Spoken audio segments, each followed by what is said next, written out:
almost feels like the 1600. And she's got that nice quiet prop, that nice whoosh sound that I think is just inherent in electric warbirds. Here we go, full throttle.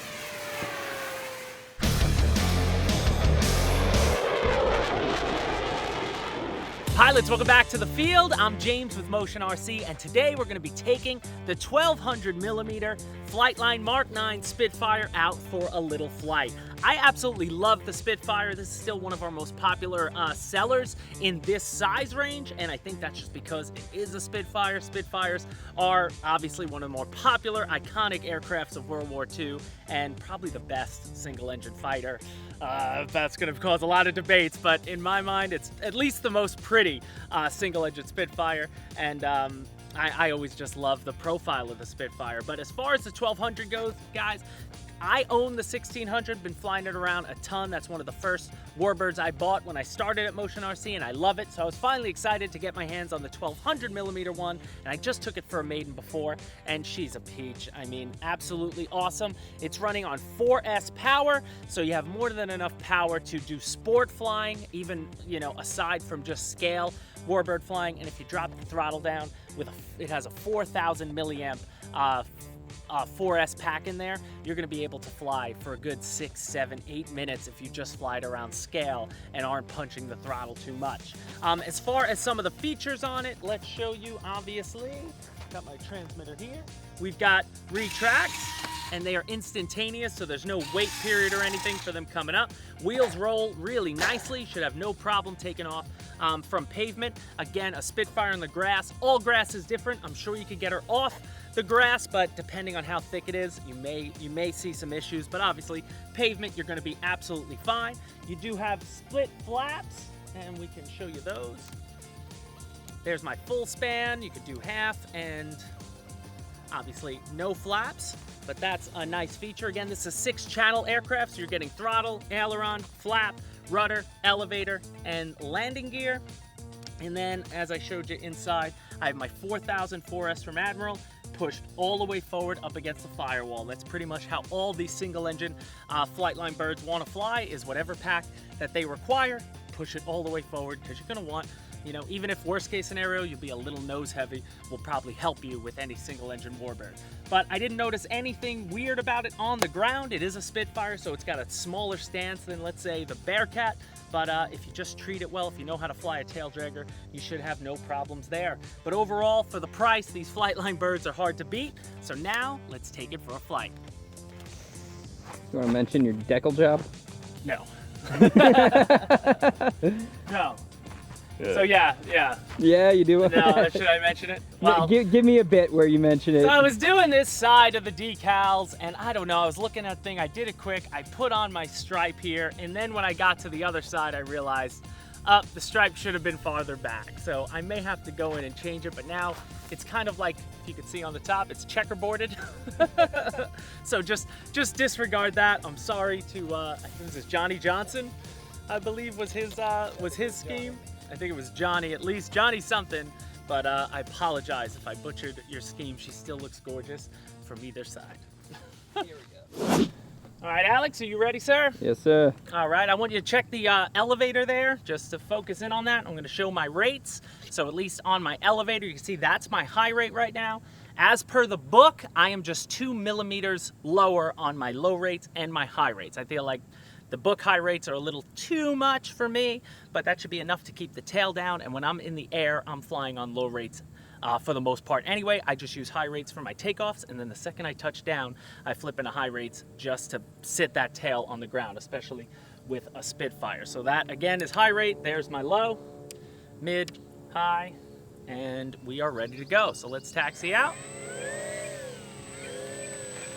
Now again, I find her pretty nice on the ground, but as with any warbird tail dragger, when you're feeding in throttle, you're gonna wanna counteract that left torque with a little bit of right rudder. So I'm just gonna bring her dead center here.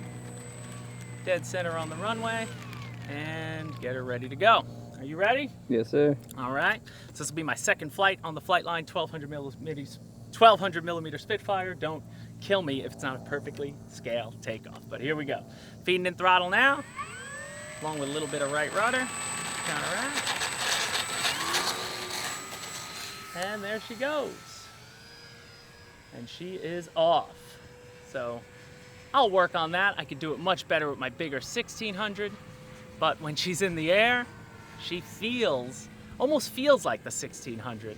And she's got that nice quiet prop, that nice whoosh sound that I think is just inherent in electric warbirds. Here we go, full throttle. We're gonna take her vertical. I'm gonna cut to low rate. There's a hammerhead. Bring it across the field. This is a low rate roll. Gonna bring her up again. It's a Cuban 8. Or split S, I always get confused with those two. Yeah. Let's bring her up again. Keeping her inverted a bit before I drop her down. I'm gonna come across the field and then do a big roll, big loop, sorry. Heading up. Oh, beautiful. Ah, I love the Spitfire. Just the profile alone, especially when you get a bit of a silhouette on it. It's so iconic and defining. And again, the best part about the 1200 versus the 1600, much easier to transport. The one thing about the 1600mm Spitfire, the only thing I would change is do what the Corsair did with the ribbon cables to take it apart. But when you got the 1200, man, I fit 5 of them in my minivan, nose down, and tons of space. That's one thing that's great about this size of warbird, and I can see why so many guys love this size, because there's really hardly any maintenance. Once you put it together, you're probably never taking it apart unless something goes wrong. I'm gonna vertical again. Let's see how high she'll go. So I wasn't even coming in that fast. Wow, vertical for days. Gonna come back for a show pass. Nice, can't beat that. Spitfire now, let's, oh. All right, I think I just lost signal there for a second, Alex. That's fun. Caught it back. Now we're gonna come back in. And that might be my wires, here we go. Slowing it down, about half throttle.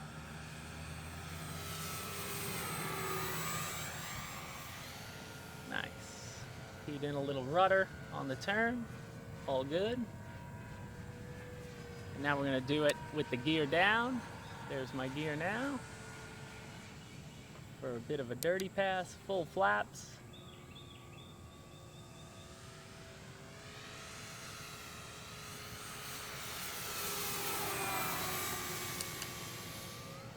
Flaps in, gear away.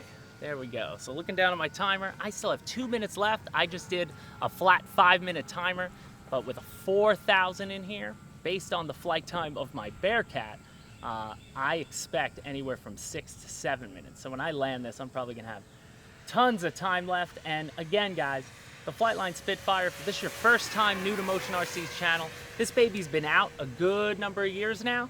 So you should have no problem finding all the information you need on it as far as CG goes, what guys are using for rates, what guys are using for all different battery types. You wanna head over to the Hobby Squawk forums. I will put a link to that forum thread in the description of this video. So if you're watching this video now, you can click on that after we're done, and you can just go through and see what owners of the 1200mm FlightLine Spitfire have been saying over the years. But still, a worthy bird and addition, one of our favorites in our FlightLine lineup. There's a nice aileron roll. I'm gonna flick back to high rates. So now I'm in high rates, and we're gonna check that roll rate again. So again, high rates, I'm 2 millimeters lower on everything from the book, but still got a decent roll rate there.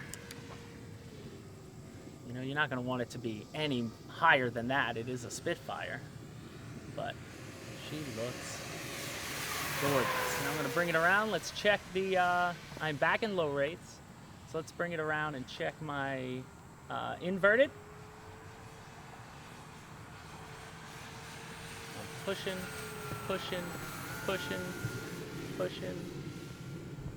Nice. Come back again, do it this way. There she is. I'm just giving it ever so little bit of nose down, and she will just hang inverted. You guys are gonna have a lot of fun. If you're on the market for a 1200mm warbird, definitely don't overthink or don't think past the FlightLine Spitfire. So now you hear my timer is counting down. That's only 5 minutes of flight time, but I'm gonna drop the gear, and then at this field, I much prefer to land from the right to the left. Oh, lost orientation there a bit. Sorry, a little silhouetted. Now let's bring her into land. I am full flap. Now I'm bringing her down to about half throttle.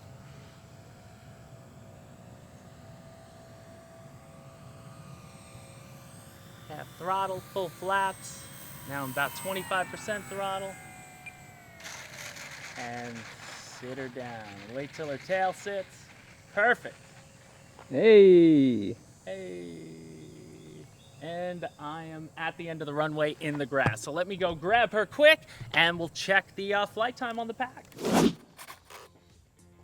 right, guys, I grabbed her. Once the tires go off the runway, then, and you're half on, half off, taxiing, it's just not gonna work. So I'm a little out of breath. Brandon picked her up. Let's take out our 4000. Again, that was just 5 minutes of mostly mixed throttle usage. I was hardly full throttle.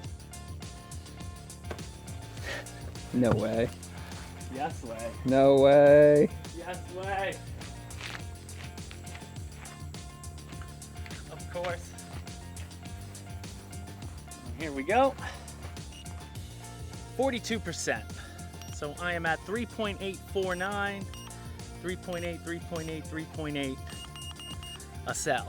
So that's pretty good battery time for a 4000 milliamp. So that was, again, a 5-minute flight. I'm sure I could have went another 2 minutes, maybe 3, depending on the mixed throttle usage.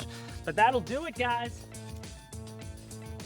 for the FlightLine Spitfire. If you're looking for one of the most classic and majestic warbirds out there in a nice size that's gonna fit in the backseat of your car or in your trunk or anywhere you wish, definitely have a look at the 1200mm FlightLine Spitfire. And as I said in the flight video, head over to Hobby Squawk. Check out that the forum thread on that. Our C Groups has a forum thread on this. I'm sure that's just gonna be deep with a wealth of knowledge from all the guys who've ever flown or owned it, but still a gorgeous warbird today for the money. But that'll do it, guys. Any questions you have, leave them in the comment section. I'll try to answer as many as I can. And thank you, as always, for watching Motion RC. Like, share, and subscribe, and we'll see you for the next video.